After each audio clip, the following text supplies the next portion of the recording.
Un mini-rock opéra. Voici comment nous pourrions qualifier Fly to the Rainbow, pièce maîtresse de l'album du même nom, publié en 1974. Ce petit chef-d'œuvre de 9 minutes 36 est en partie issu de bribes de morceaux laissés par Michael Schenker avant son départ des Scorpions au début de l'été 1973. Le guitariste Uli Jon Roth explique : Michael avait laissé quelques fantômes dans les placards, quelques titres que nous avons totalement reconstruits. J'ai retravaillé les solos, même si certains avaient déjà été finalisés par Michael. Fly to the Rainbow était un titre encore inachevé, j'ai donc écrit et composé une introduction, et j'ai également écrit un poème que l'on retrouve vers la fin du morceau. C'est une composition à 4 mains, même si nous n'avons jamais travaillé dessus ensemble dans la même pièce.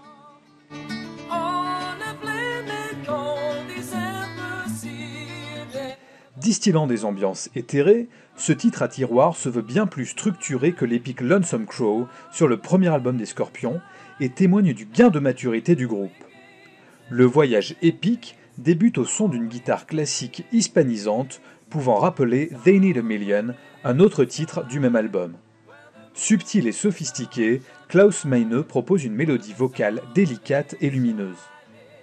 L'arrivée du reste du groupe signe l'envolée du morceau, et on se délecte alors des harmonies de guitare proposées par Uli Jon Roth et Rudolf Schenker, ainsi que des lignes de basse bluffantes de Francis Buchholz. Cette section rock efficace et énergique atteint un climax sous forme de déflagration sonore, puis laisse soudain la place à des ambiances psychédéliques et spatiales qui voient le batteur Jürgen Rosenthal faire une démonstration de ses talents. Ce voyage vers l'arc-en-ciel s'achève dans un hurlement de guitare, comme un second point d'orgue qui n'égale malgré tout pas celui atteint sur la première partie du morceau.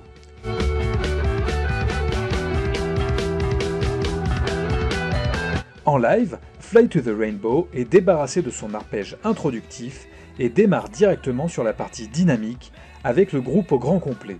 Joué jusqu'en 1979, généralement en milieu du concert, il se voit retravaillé et remanié au gré des inspirations et des improvisations d'Uli Jon Roth, qui joue également sur l'ajout d'arpèges supplémentaires ou sur la vitesse de ses solos. Maltraitant son vibrato, le musicien fait crier sa guitare, prouvant qu'une note de l'instrument vaut parfois 1 millier de mots. Sa version captée pour l'album Tokyo Tapes en atteste. Fly to the Rainbow est ressorti des placards en 2007 et 2008, interprété lors des concerts donnés en compagnie d'Uli Jon Roth. Reprenant le schéma de Tokyo Tapes, sa beauté reste alors intacte.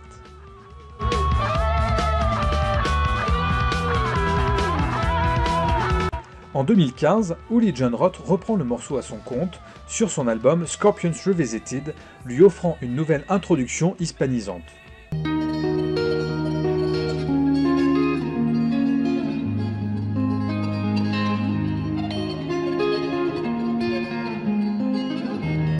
En live, il l'interprète depuis 2004 dans son intégralité. Auparavant, 2 groupes l'avaient déjà repris à leur compte.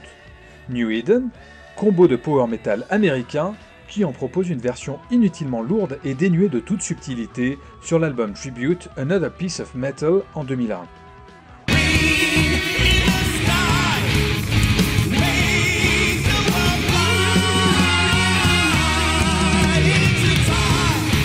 On lui préférera la version enregistrée par le groupe Therion sur son album de 1997, plus aventureuse, mais aussi plus respectueuse des intentions initiales des Scorpions.